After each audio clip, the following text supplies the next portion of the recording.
Wamala went to court and to parliament and said we should add partly more money than what he had already stolen. So now as a crusader for change, how do I be in Ford Kenya now? So that's how I left Ford Kenya. In fact, when he died, I said fate has saved him. Because if he stayed longer, he would have sunk too deep into scandals that would have embarrassed us as his people. But otherwise, as a man, he was not selfish, he was a good man. This tooth here is broken because I was hit by a pistol. Yeah, when I was being arrested. People like Miguna, you know, you go out, instead of participating in organizing for change, you go and look for a PhD in Canada and go through classes, you change. Basically, you're a fake person. Eh? Welcome back, Mr. Buke. Yes. We were just, you had just been arrested and taken to Nyayo, is it Chambers? Yeah. Who were your, let us say, mates at the Nyayo house? At Nyayo house, first, you had no way of knowing that you're in Nyayo house. Yes. You only learn that you're in Nyayo house when you go to prison. Because that's when now people tell you, oh, where were you? It was like this, oh, that was Nyayo house. Yes. So now, when I was arrested alongside my colleagues also. I think then just about my kitchen cabinet at the university. Yeah, it was arrested. I had the Secretary General, Kabere Njenga, who is now a medical doctor at the Kenyatta Hospital. Then I had, that was the Secretary General. Then I had Miguna. Miguna was my treasurer. Then we had other guys like Monorunderi, yeah, and many others who went to Europe. Okay. One is in Canada, another is Norway, that kind of thing. Most of them have not come back. Okay. Yeah. So apart from Nyayo House Chambers, yes, you must have been into other prisons. Yes. So maybe you like committee. Yeah, after Nyayo House, you go to prison. So I went to committee. Committee prison. Yeah, block E. We were kept in same block with mad people. Yeah. I can't understand what goes on the heads of people. Because you were this side as political thinkers of the Republic. On the other side, you have guys who are engaged in singing very many songs. So we were there in committee. Then after committee, I stayed there for 2 years. And decided, no, I basically went on hunger strike.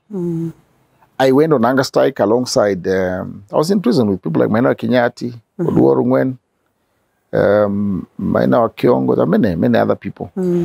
But I realized they were the ones who were ahead of us. They were older, and they had been in Nyayo house. So I expect them to provide leadership in confronting the establishment.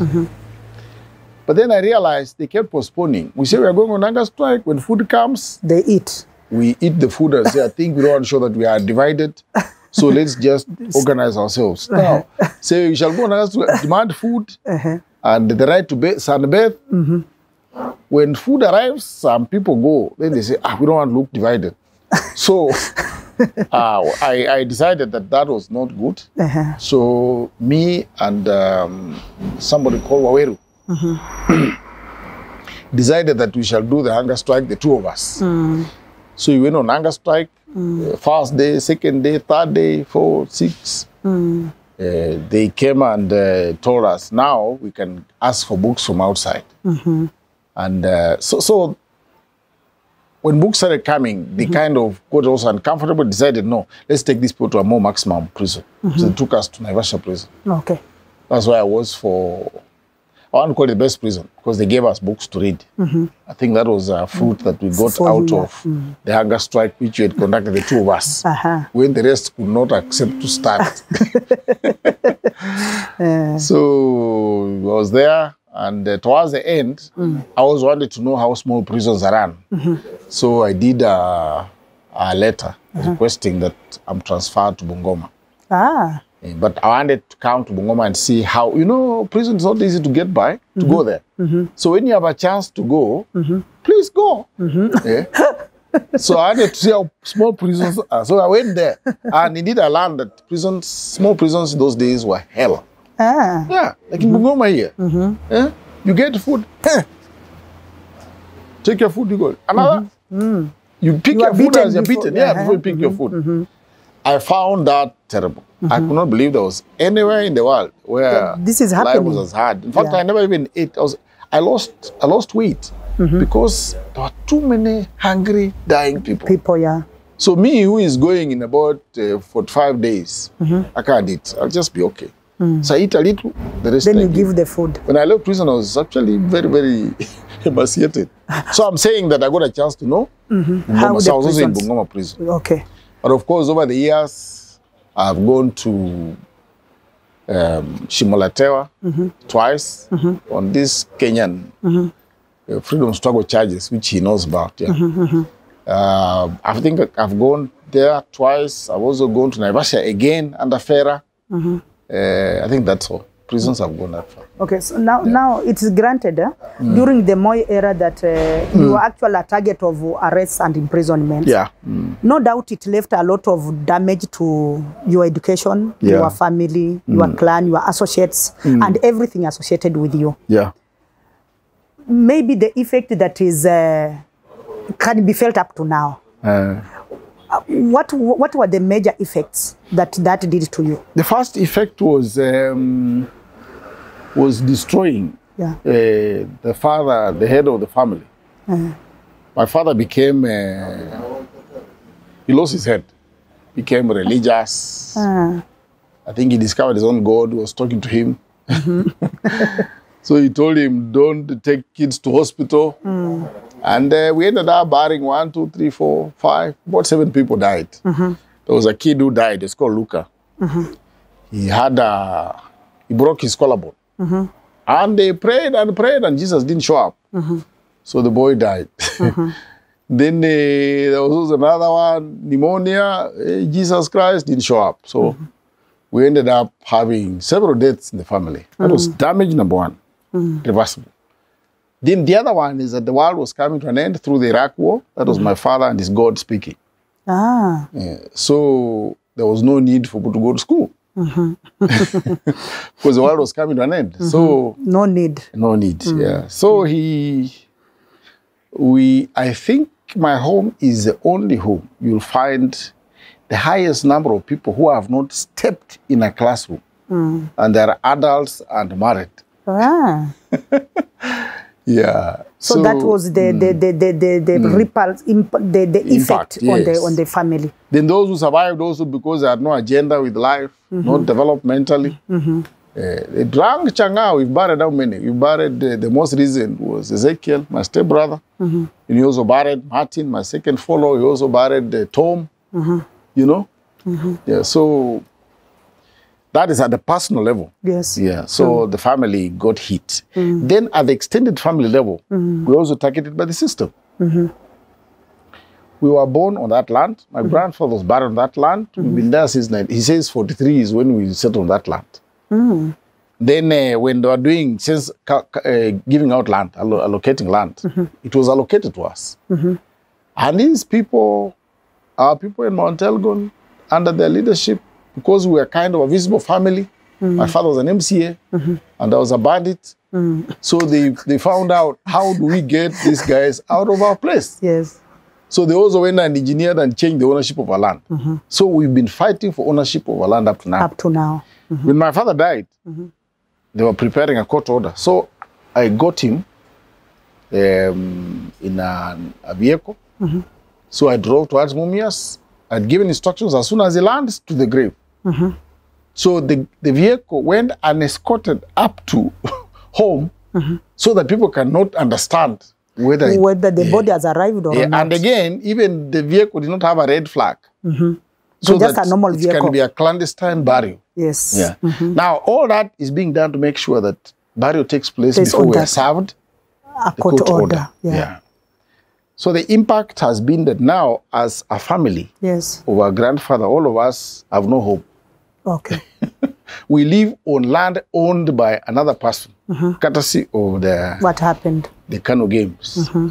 So as a person, do you, given the effect on your family and your extended family, yes, do you sometimes feel like the burden is on you, that you brought this to your family? Well, having gone to school, I would say I would stretch that blame to others, but I know my share. Okay. I know my share. My share is big. It's not small. Yeah. When Farah struck, they came for us again. Took my father, my uncle, took him to Naivasha prison, stayed there 4 months till he lost his head. The guy came out, couldn't find ballast, till he died. So then I was also taken in. My father, my other uncle, then I went to Uganda and joined Farah. And in fact, when Angamatu was in Ghana, he was the one providing political leadership. Because what do you do? So, as people were growing rich, they'd even bought a bus. They got poor right now. You go and check on them, you can't see. You can't relate with how they look like and how they were. Yeah. And this is all because of the system's attack on you. Yeah. And in during those hot times, my father even stuck in Kano Buke, tried to become an official, so that at least the kids can get redeemed, can get license, can get IDs. Yes. And some couldn't be given IDs because of that association. Really? Yeah. So it's a bit of some drama, yeah. Okay. Yeah. So we remember in 2003, yes, when the NAC government came to power. Yeah. I think the government spread out the amnesty that those students who got expelled to go back to the university and complete their education. I think some picked it up. Yes. Did you pick it up, or what was your take on the same? I tried to go back and faced so many problems. You see, the first problem is you're picking the richest man in the family. You are removing him from his family when he is the most resourceful. And yet he himself has no home, has no place, has no income. And if there's any problem, I have to try and solve. So point number one is that the issues of the family were very heavy. But I tried. Now, the other problem was also ideological. You see, one of the things that we've not known is what Moi did to the university. How Moi and Moism is thriving right now. When Moi removed Ngugi Athiongo, Anyang' Nyong'o, Mukangi, cleaned the university of radicals, expelled progressive thinking students, what he left at the university were intellectual jukeboxes. Unasukuma ndani shilingi moja, inaimba kikamu. So now, I go to the university and I can't understand, because the worldview that is inspiring teaching is just one. The one we fought against. So I could listen to a lecturer speak and finish. Then I say, I have a different view. I also speak in a lengthy manner and finish. Then a student said, this makes more sense. Yeah, then what did the lecturer say? And several lecturers said, actually, I'm wrong. He's right. He's right.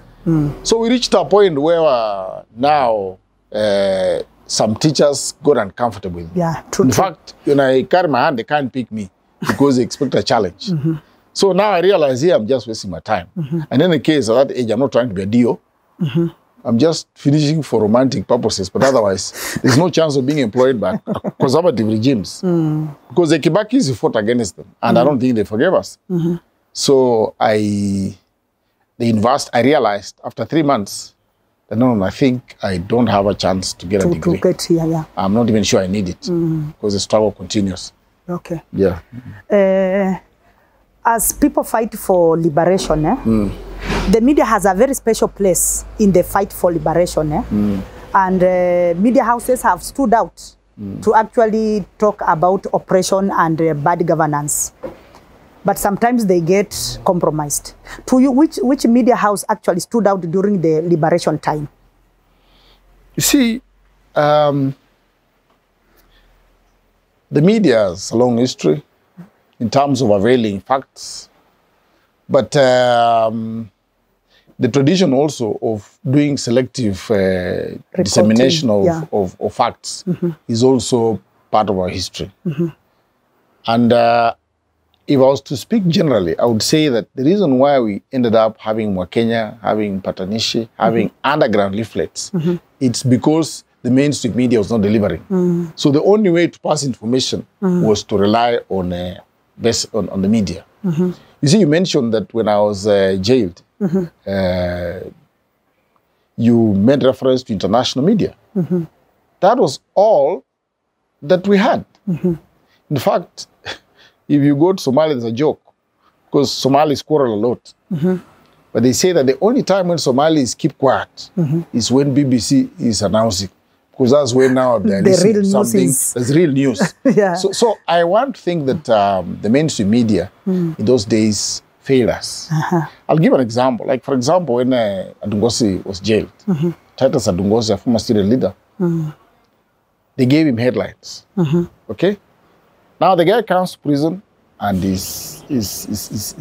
dies. What they give him? Go and check the papers. A small, tiny paragraph caption. Former student leader dies in prison. Is that what you want to tell us reflects the stage of this guy? This today, if they talk about him, they can even give him a headline. When he died, it was a small just caption, a small paragraph. Small paragraph somewhere. Former In small leader dies letters. somewhere inside the newspaper. So I want to think that the media has been consistent with the objectives for which it was created, which is to make money. So the most important partner in business is the government, and I think that's not going to go away soon. Okay. Yeah. Just to take you back, you have mentioned Mwakenya, Mpatanishi. The papers that were actually sold clandestinely, they were read clandestinely, and it was like, how many times were you able to get your copies of the same? That was a complex world. Unfortunately, at the university, my senior in the movement was my junior in leadership. That was Kabare Njenga. And the way we used to operate, you only know one person. So the only way I can get that paper was one person. That was Kabare Njenga, my Secretary General. Yes. So he makes it available to me. Then if there is need for, if I have any other person needs to read, then it has to be made available. My roommate was my campaign manager, never read. Never read anything because it doesn't qualify. He was not a comrade of that level. So it was my campaign manager. You had to have some status. It is special communication to special cadres only. Yeah. My Secretary General qualified first. Then he also proposed that I also qualified. and then I qualified to start receiving. I didn't receive many. Okay. Yeah. Now back to our local politics. I think in practice and in spirit, you can be considered as the founding member of Ford. By then it was Ford, which later on split. It has gone a lot of metamorphosis, and it has really, it's a long story. Yeah. According to you, how do you see the Ford of those days breaking down up to now? And now we are talking about Ford Kenya, especially in Bungoma. What can you say about its state and its position in the politics of this country today and then? I think it's correct to associate Ford with me and other comrades because it emerged from a foundation that we laid. But as far as being a founder is concerned, no, I was in prison that time when it was being founded. Yeah, but we were natural members because even people like, Kadangu, Professor Kongo Yugi, many others, Bodo Kariuki, they came and they were absorbed in the movement. So I can say that we are kind of founder members. But you see, when it was emerged locally, we had problems. I remember when that time it's being formed and being, opening branches. I just come from Uganda as a rebel, trained. I was taken to meet Omala Kijana by Kituya, and they said, no, I can't join them. It is not safe. It is, Omala said it is not safe, and Kombo said it was dangerous. for me to join them. So you were shunned. So I was advised to just go back to my underground. I don't know where it was. We shall get you on board. That was Omala Kijada speaking. Don't worry, we shall get you on board. He had an accent. So you can see I'm supposed to get on board at their own time. So I don't know if I was a member or was not a member. So I think Ford Original was an umbrella for all and therefore ideologically colorless. When they broke up, that represented some progress. At least there was a cleaning. A lot of garbage went out. Then we remained with some leaner team of sensible people. So if they stuck together, I would think that that was the highest concentration of patriotic brains since history in an open forum. So unfortunately, they also suffered from middle class appetites. Because the middle class have a me. The me is very strong. So once in a while, the me and we, the me swallows the we. Yeah. So they ended up, engaging in fights for leadership, especially after the departure of Jaramogi when he died. And then other splits came up, and it just became a useless outfit. Yeah, as useless as it is right now. Yeah. Now when the Ford split, I think you didn't go the conventional way. You decided to join Safina when most people in Western were going for the Asili and for the Kenya way. Yeah. Are you okay? So, what informed your choice of Safina against for the Kenya for the Asili? So when there was a by-election in Webuye where Busolo was fighting Omangoli, we had a chain of by-elections in which Moi had swept Coast, swept Kakamega. People were defecting from Ford Asili, for whatever, and then basically Moi was winning, cleaning up the house. So when it came to Webuye, I took up the responsibility of managing operations. And my strategy for Webuye was Kanu should not stop. People who are in Kanu should just run permanently. So I set up an army of bandits, of people who had stones, could carry stones. And so we basically executed a violent program, which made life so difficult. In fact, Kanu could not operate. So then we won the election. Yeah.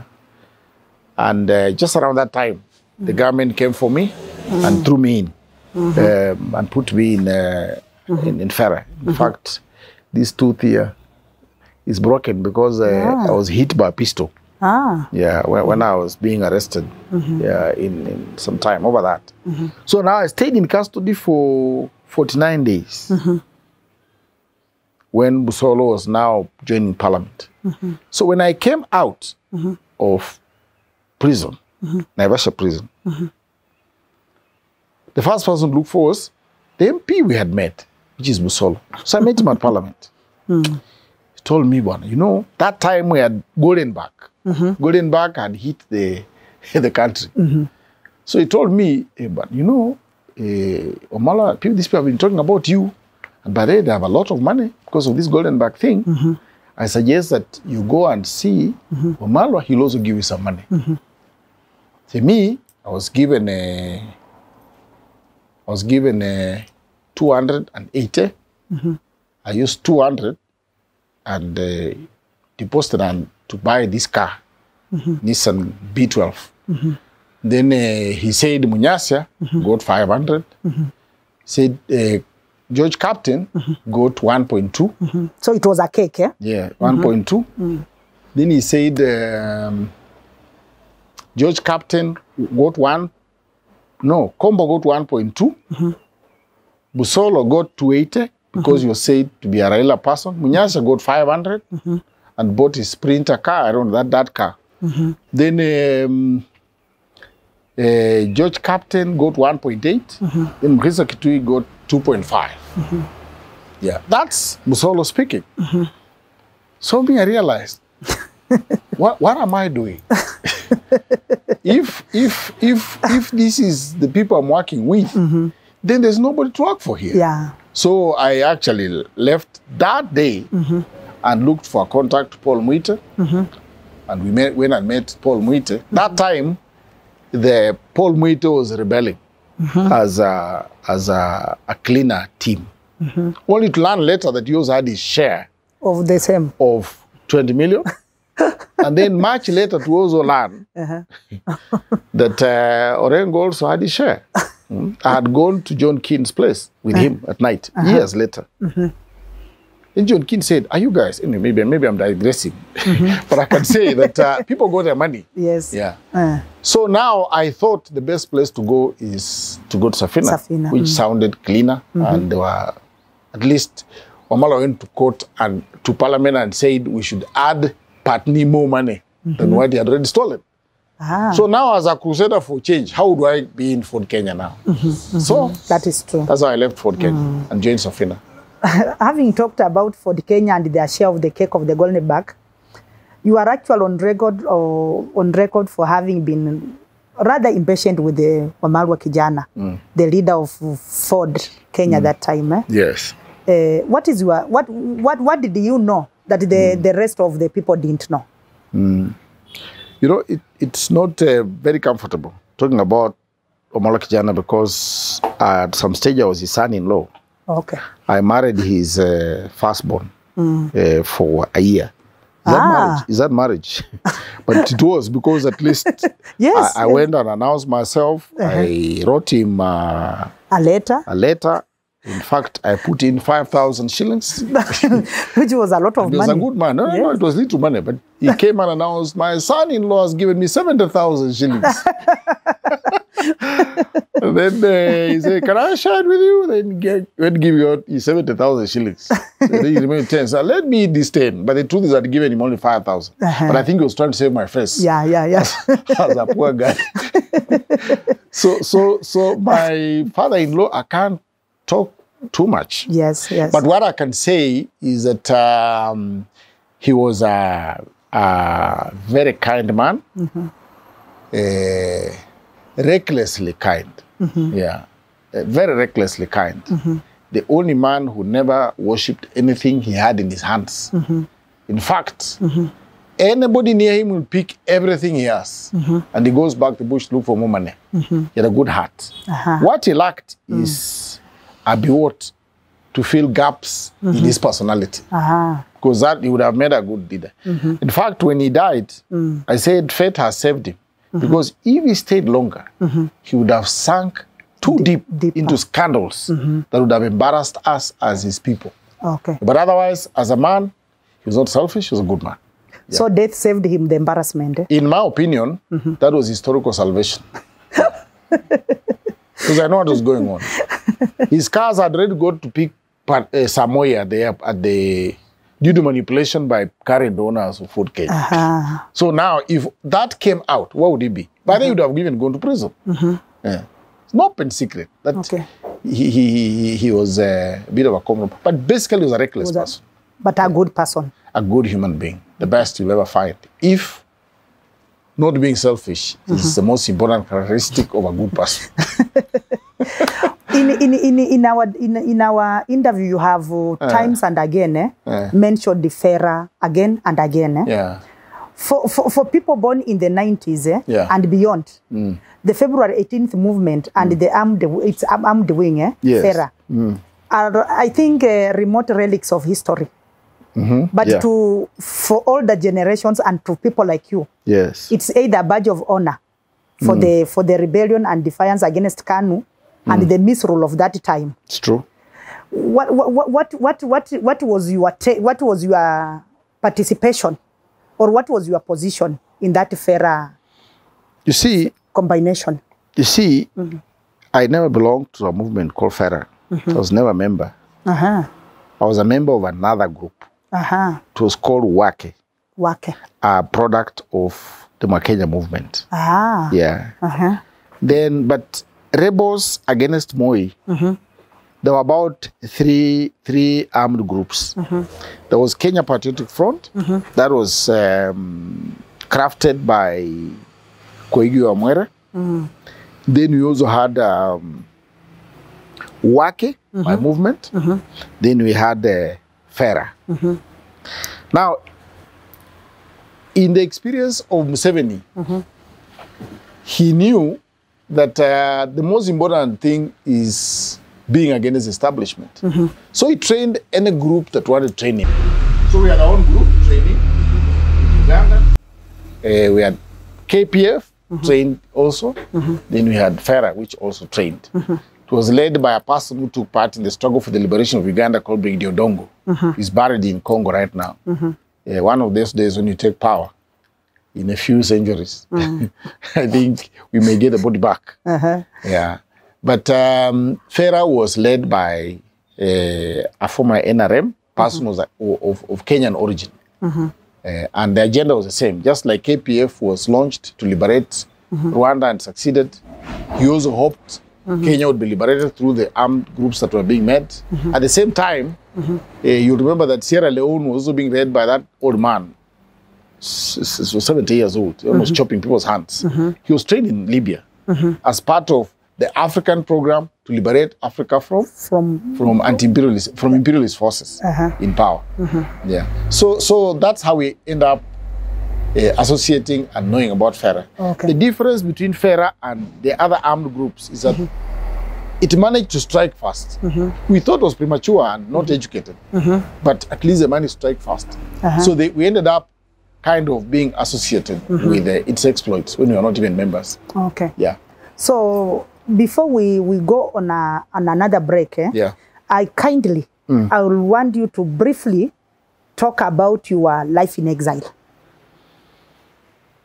You know, when a country becomes difficult to accommodate you as people who hold a different view, there's several reactions. The state struck and made us, I was taken to prison, others went abroad. But those who normally go out fall into two categories. Yes. We have those who go out of the country to try and recover from what the good rail from. And we have those who go out of the country as the only way out, but otherwise still pursue the agenda that made them get hit. Okay? Now, those who are the invest with me went out to grow and continue what we're doing. People like Miguna. You know, you go out, instead of participating in organizing for change, you go and look for a PhD in Canada. You change your direction. Classes, you change. Basically, you're a fake person. So we have those who went out there and got absorbed in Europe. And you know, when you go out as a refugee, you get some money, you have a telephone call, telephone facility, you have a place to sleep. So, and those guys, even most of them are still in Europe. In my kitchen cabinet, I can say Munoru, still in Canada. We have Samboro Mondi, he's also we have Gakiri, we have quite a number of people who are still stuck there because of the trappings of the refugee status in Europe. Now, for us who are freedom fighters, and that was, I told you about the Secretary General, Kabere Njenga, who was my link to Makenya. For him, when he went to Uganda, our agenda is not to go to Europe. We resist being taken to Europe. And you know, there was a global conspiracy to make sure that all rebels go and calm down in Europe and eat well and get soft so that the status quo in Africa can be maintained. Now, these other, we did not subscribe the view of going to Europe. So me, when I went to Uganda and they arrested me, I told them, no, I'm not a refugee, I'm a freedom fighter. So if you want to I don't want the refugee status. If you must take me out of here, then take me to Libya or take me to Cuba. Now, there's no way the UNHCR, is it called what, can take you to Cuba and Libya because then they are destabilizing the global status quo. So they refused to give me refugee status. Instead, now that made Museveni know that this one's a good boy. So he got some interest in you. Yes, so this one was now bracket. So I was removed from Bale, where I'd stayed for 2 months for refusing to cooperate. Took me to Uganda and I met the person in charge of rebel movements in Africa, in Uganda. Some young man was a bodyguard to Museveni in those days. So I filled a form, told them what I want to do. And then basically I started recruiting people for training. It's coming to Uganda here, Ebumbo. And telling my cousin, go and call so and so, take this to Naivasha, do this, and I wait for them to come. So I'm saying that I was in Uganda, but in Uganda as a functional freedom fighter in Kenya. And Museveni's government was kind. It gave me the power of an intelligence officer attached to the president's office. So, in fact, at one stage, some boys ran away because life was hard. And I had to go to the local police station and summon the OCS. So give me 3 policemen. I'll use that pickup. Then I go, follow them, I found them walking to Jinja 7. Mkia kwa pickup. Panda kwa pickup, ama mshikwe sahi. So I got them and got them jailed in Kampala for several months. So in Uganda, I was a functionary of the freedom struggle, and I went for military training in some place, and came back. Yeah, that's my exile life. I wish us to take a break there, so that when we come back, we shall now be winding up on a few things. Okay. Then we can take it as a wrap. Thank you very much. Yeah.